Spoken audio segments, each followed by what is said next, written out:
He's obviously always attracted to him in some way because he's so important to her. You're the last man in the world whom I could ever marry.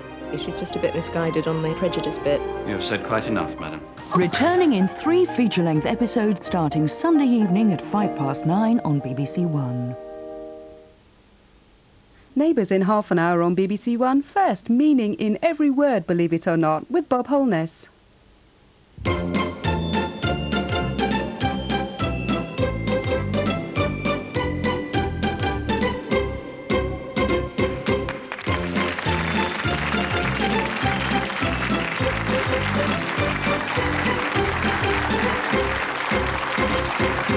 Hello and welcome to Call My Bluff for the latest round of edification and obfuscation, some of which comes from Alan Coren. Thank you, Bob. I have great bluffing expectations for the guest on my left, because for a quarter of a century she has been handling the 3 dodgiest people, the trickiest people on television, with a rod of iron. And I think the team opposite will be child's play for Jane Freeman.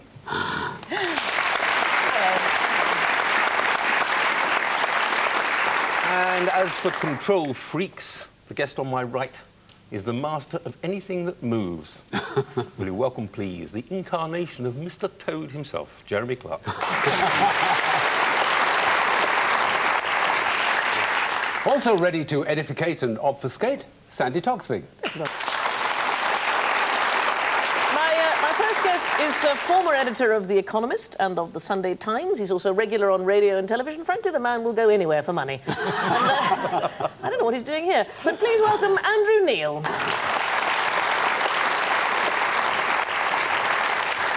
And my other guest and I worked together once on a game show called Laugh Lines, which was truly terrible. But he's now here to have a slightly better time. Please welcome that very rude boy, Bob Mills.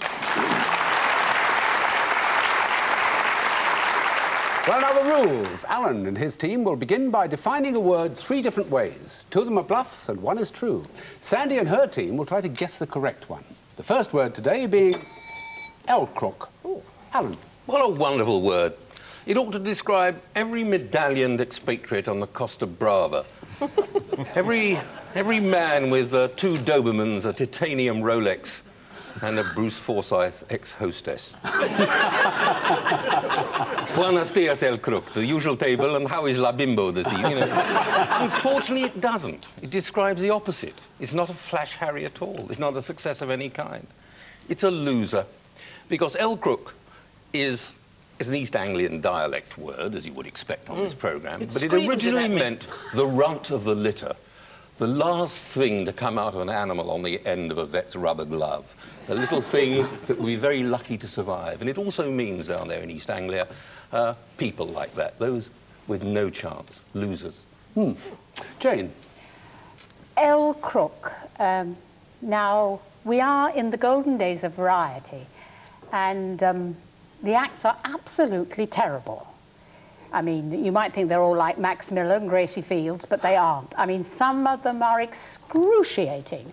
I mean, you get men on roller skates playing the sabre dance on the xylophone, or, I mean, you get women juggling dogs, or, I mean, they are excruciating. I mean, if today they were on the television, you just switch it off. Well, I mean, you do, don't you? But in those days, you couldn't turn the switch. You had a long pole with an L-crook on the end, and they used to shove it on the stage and drag off. And so, L-crook, an L-shaped hook. Thank you, Jane, very much. Jeremy. It's got everything to do really with combine harvesters. Kind of knew that, didn't you? I can tell on the look in your eyes. No, it's I'm going combine harvester banger racing in Canada next month. And so I know all about this. It's the thing is when you start on those great big fields with a combine harvester going round and round and round, eventually you end up with 2 rows of wheat or corn or whatever it's called to actually harvest. So when you've driven the combine harvester up one, it can't turn round tightly enough to come back and harvest the other. So it has this device on it called an L-crook, which swings those bladey things at the front round by, what is it, 45 degrees? Yeah. Enabling it to go back and get the other one. It's Stop shaking your head. I don't think I haven't the faintest idea what you're talking about. Well, think about it. You've got two great big long lines of wheat, and it's driven up one. Yeah. You think about the turning circle of a combine harvester's huge. It can't get back. It has to turn much more tightly to get back and get the last line. Right. So it has an L crook on it, which swings its blades round by 45 degrees. That's what an L crook is. Sorry, I've been so stupid. All these years. Obviously, I don't even know You that. could learn things on this programme, don't you, listen? Right, we all could, I think. A runt of a litter, also used for people with no chance, all-time losers, an L-shaped hook, or a combine harvester mechanism, and I quote, harvesting wheat or corn or whatever it is. So that's an L crook, and it goes to Sandy. Right, Alan, this word which screams East Anglia at us. I was the runt of the litter myself, so I ought to know all the words. How was the rubber glove for you? I'll pass. I'll gloss over that, if I may. I don't know. It doesn't sound like anything at all. In fact, I don't think it feels like a loser somehow. Which brings me to Jane. I can think of nothing that I would like better than seeing women juggling dogs. I think it's a wonderful idea. And they did have a crook that they used to pull people off, but I think it was just called a hook. Give them the hook, they used to say. And Jeremy, do you have this trouble describing cars? I've never seen your... That's why it's half an hour long. Is it? Within around 3 minutes. Just telling them where to put the petrol in a Fiat, I would imagine, take that long. On the grounds that I don't think it's Jane's, because that was just, I think, called a hook, and on the grounds I haven't the faintest idea what Jeremy was talking about, I'm going to vote for Mr. Coren. The runt of your litter, Alan. Oh, what a lovely start. No, I'm afraid I'm not a loser on this one. Well. So, which of our guests has the correct definition? Let's find out. Was it called the... Oh, it is, yes. Sorry. There's an L-shaped hook used for pulling people off stage. On we go with the good one, Acamaracus. Sandy. It's a very early form of percussion instrument. No, it isn't. It isn't, but I want it to be. Julio Iglesias will now sing songs from Spain, with Evelyn Glennie accompanying him on the Acamaracus. No, we're in the big top. It is much more difficult than you would suppose to get an elephant to stand on a ball. It's probably even more difficult to get them to dress for one, but it's a very tricky thing. And the ball has to be particular shape and size, and has to be very strong. And so too does a little pillar box that sometimes elephants are required to stand on. And these elephant accoutrements, if I might, thank you very much. These props that they use in the circus for animal acts are collectively known as Acamaracus. Oh, righto. Andrew. Well, I'm going to tell you a story. There was a man who once worked on the rails. Pay attention, Alan, please. Yeah, absolutely. Who once Well, worked... I've heard your stories before. Probably this one too. This one's even truer. He worked on the railways, and every morning he'd go to work and he'd puff his pipe and he'd come along the street and he looked like one of the trains, like a puffer coming along. And one day he was entering the railway station and his friend came up and said, "John, how you doing?" and whacked him on the back and he swallowed the pipe. I went straight down. Oh, you were there. And he got rushed to hospital, and the only way to get the pipe out was to operate on him, and they opened him up, and inside they found not just the pipe, which was still lit, by the way, but they found the complete set of Encyclopedia Britannica and a picture of Chuck and Di's wedding. And that is a load of old Acamaracus. It's a tall tale. Thank you. Right, Bob. Those of us who remember the glory days of British television back in the 70s, there were two programmes that ran pretty much at the same time. Upstairs, Downstairs, and The Professionals. And Gordon Jackson, the great Scottish actor, starred in both of them. And this sometimes led to confusion. The day that he kicked open the door of the drawing room and pulled a shooter on Major Bellamy. There was one particular time when the scheduling was such that he had to go off and shoot Professionals. So he couldn't do Upstairs, Downstairs, so there was a scene where he took Mrs. Bridges into the butler's pantry and said, "Come in, Mrs. Bridges, I need to show you how to operate my Acamaracus." Okay? Because if you don't use an Acamaracus properly, you won't get the attention you deserve, because it is quite simply the system of bells and pulleys that are used in the big country houses and townhouses for the people upstairs to summon the people downstairs. Right, so it is either balls and props used in a circus, It's a tall tale, load of old nonsense, or the bell system in a country house. It's acamaraccus, and it goes to Alan. It's a set of balls, it's a set of bells, or it's a load of old rubbish. It is all exactly the same thing, really, isn't it? Why are you looking You know at me that when you word, say it's that? only ever been used once, and they decided, and it ends up in the dictionary. Nobody would ever use it twice. I don't think there would be a collective word for animal props. I mean, you'd have a ball for an elephant, but what would you do for a monkey? They wore fezzes. And a monkey like a steel trap. You wouldn't have the hasn't same... It cannot be that. You're so right. People in circuses, they're all Hungarians anyway. Those bells in country houses weren't called that, they were called bells. Since Andrew Neill has spent his entire professional life in either editing the acamaraccus of other people or writing it himself, I think, like or this reading your programme, column, yeah. I think it's a load of old rubbish. Oh, yeah? Right, prove him right or Oh, otherwise. yeah, you do? Hold on, I've got to get this right. You think you're smart? Yeah. Well, you are. Yes, you are. Well done. Well done. Tall tale, load of old nonsense. We get lots of that on this show. Here's another. Haddo, and it's Jane's. Haddo. Now, I want you to think of yourself lying on the beach, under the palm trees, the breeze blowing, waves lapping on the beach, waiting for your chilled cocktail.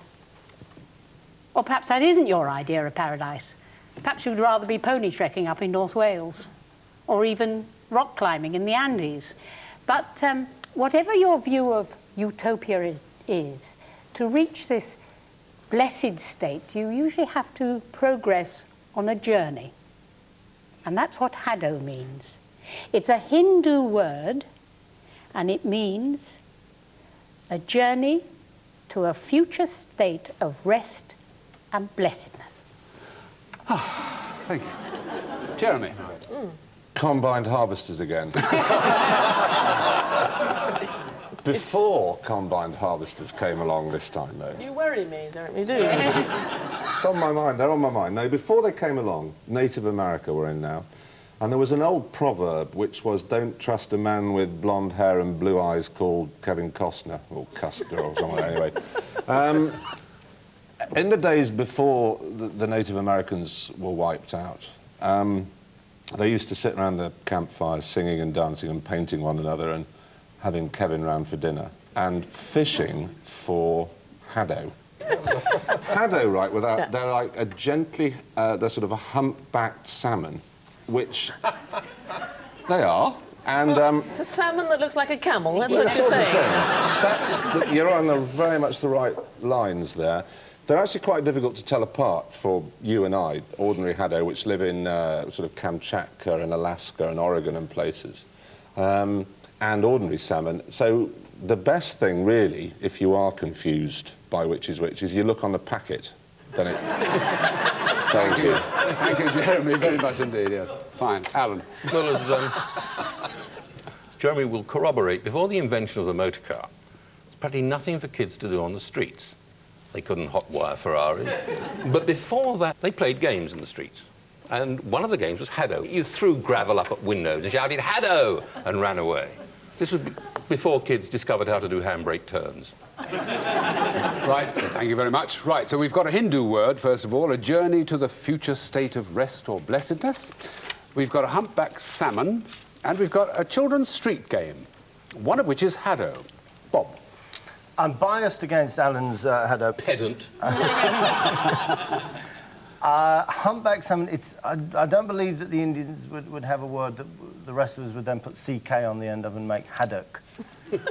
But then, now the problem with Jane's is that if it was a Hindu word, I think it would probably be hadoo, and have two O's on the end. But because it's such a beautiful thing, and I desperately want it to be true, I'm going to go for Jane's journey to Nirvana. All right, Jane, reveal your card, please.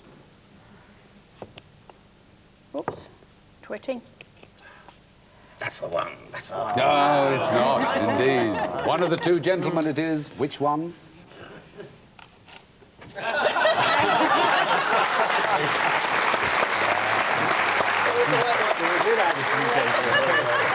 Believe it or not, it was the humpback salmon, Harrow. And with the score at 3-0 in Alan's favour, we pass on to Fagong and Andrew. It is actually one of these things. You live in a big country house, don't you, Alan? And, I live in Cricklewood, if you can call it country. Well, that's the country if you come from Paisley. They have these big curtains, and they have these tie knots round them, and they're bell-shaped knots that they use to tie curtains together. Old posh folk have them, you know. And they're called fagongs. That's what they are. They are an elaborate bell-shaped knot. OK, Bob. Fagong is actually a word that I know because I've got a nautical background. In the days of the, well, 3 weeks in the Merchant Navy is a nautical background. In the days of the wooden ships, the clippers, as they plied the trade, one of the great problems that the sailors had, of course, was the cold. It's freezing cold, and if you're on a wooden ship, the one thing you can't have is a fire, because I don't need to go into details there. Until the introduction of the fagong, because the fagong is a specially designed, it's kind of a stove, it's a fireplace basically, which is specially designed, it's safe, and you can use it on wooden ships. The naval phrase, somebody wake up the cabin boy and get him to stoke up the fagong. Well, thank you. No, again. Sandi. It's a very early form of percussion instrument. No, it isn't. No, it isn't, obviously not. I think those people who know me well, people like Bob, know that I regard my body as a bit of a temple. True, true. Sadly, I'm not religious and I don't worship all that often. But were I in Manchuria, however, I would no doubt exercise every single day at Mr. Low Fat's exercise centre. And I would exercise myself into beauty. And then half an hour later, I'd probably want to exercise some more. Because I would not want to turn into a fagong. A fagong is a woman with poor muscle control, with hairy armpits, and probably a particular odour about her. Because a fagong is a Manchurian slut. Right, well, that's fair enough. So, it's an elaborate bell-shaped knot, sometimes used to tie curtains together. It's a fireplace on a wooden ship, or else it's a Manchurian slut. Love saying that. Fagong and its Janes. Well, I'm completely bamboozled. Andrew, fagong, elaborate bell-shaped knot. Well, I've tied the things a lot of times, but I've never ever actually heard them called that. Well, you were playing with your fagongs. Yes, undoubtedly at the time. Bob, I rather like the idea of this little stove on a ship. You know, I mean, they can be quite dangerous. A fagon stove. Possibly. Sandi, I had to check that I didn't have too many of the features of the mango leaf. You won't catch me at a low-fat centre exercising. But still, it didn't really. It was such a wonderful story. I think it was probably make-believe. So I think I'll settle for Bob. Right, Bob? Not many people the say finger that, points you know. That you... Yes, it's true. Well done. Very good.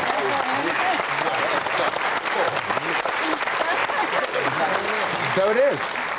A small stove, a fireplace on a wooden ship. Fagong. You're looking forward to this one. Nudiastertian. Jeremy. Nudiastertian. Absolutely. I wish that I were one. You are, mate. I'll start again. I wish that I were one, because people with this special gift are able to operate equally well with both their hands and both their feet.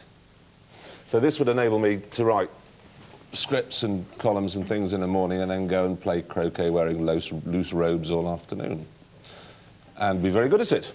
Croquet, that is. I wish that Oxford Council people were nudiastertians too, because then when I'd moved in there and told them that I was now living in their borough, they would have got me down for the council tax and put me on the electoral register, which of course they didn't, so I wasn't able to vote.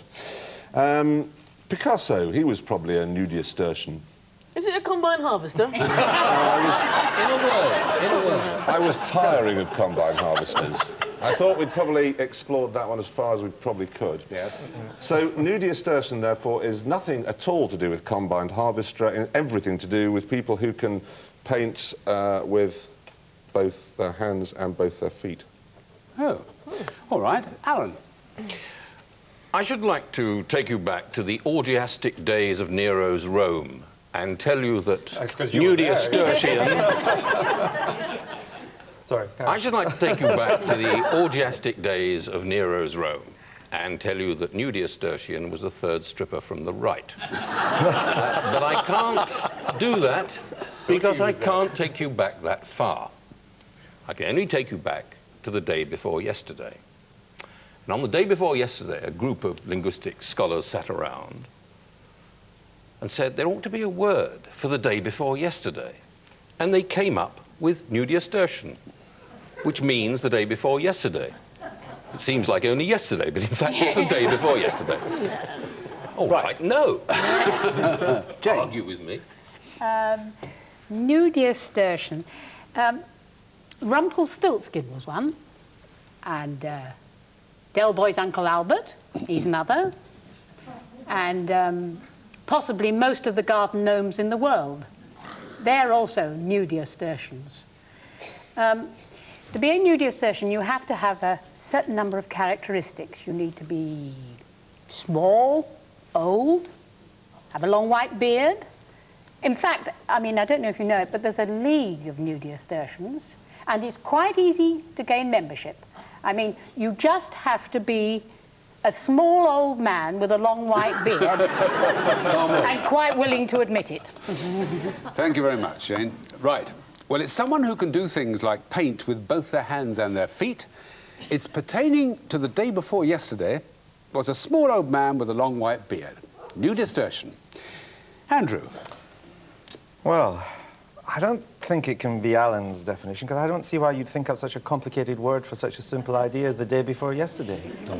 I mean, the day before yesterday is the day before yesterday. That's shorter than the day before yesterday. You're right. And I don't think it can be sort of people with small, long white beards, because otherwise the seven dwarfs would be Nudiastertians. Oh, but they hadn't got the beard. I mean, Dopey, you know, he's clean-shaven. And... No, they wouldn't. All right, well, some of the seven dwarfs. Some of them, yes. They've got to be precise, yes. And I began by thinking that, as usual, Jeremy was talking a lot of old drivel. And I thought it was ambidextrous, meant you could use both hands and so on. But maybe the feet bit coming in works, so I'm going to go with Jeremy. Right, going with you, Jeremy.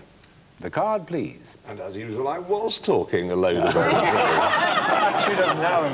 Exactly. So which of the other two had the right answer? Let's see. You're not going to like this, Andrew.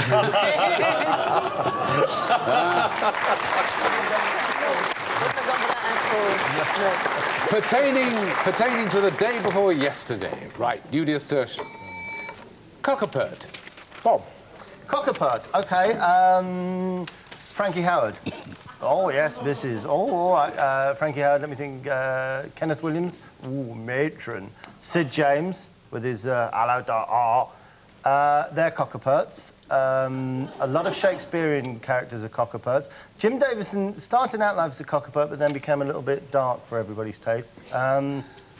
Julian Clary will be a cockapert till his dying day. It's quite simple. It's a saucy fellow.